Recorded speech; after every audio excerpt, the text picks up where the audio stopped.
You know, they were talking about climate change yesterday, and now we're learning that scientists and researchers are looking at how to change the weather on purpose. That's right. Lasers now could one day manipulate rain and lightning. CBS This Morning contributor Michio Kaku is a physics professor at City College of New York. Professor, nice to see you. Extraordinary seeing Al Gore and Bill Clinton there together with Charlie, wasn't it? That's right, yeah. Yeah, they did not get into this discussion, though. But it is fascinating. I mean, lasers, really, to change the weather? That's right. Well, as Mark Twain once famously said, everyone complains about the weather, but no one ever does anything about it.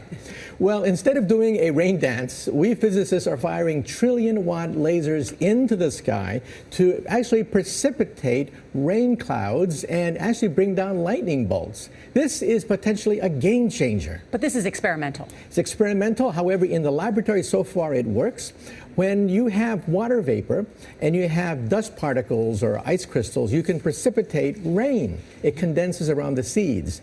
These seeds can also be created by laser beams. By firing trillion-watt lasers, you rip apart the electrons, creating what are called ions, and these ions act like seeds, like dust particles, bringing down rain and even lightning.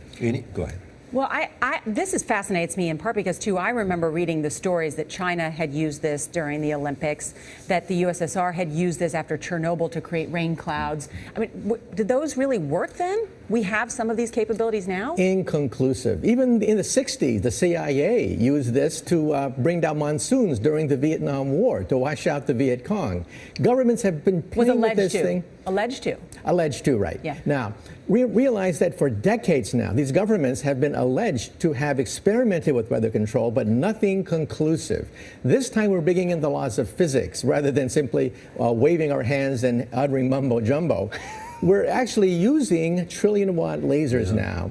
And in the laboratory, sure enough, they precipitate rain out of water vapor.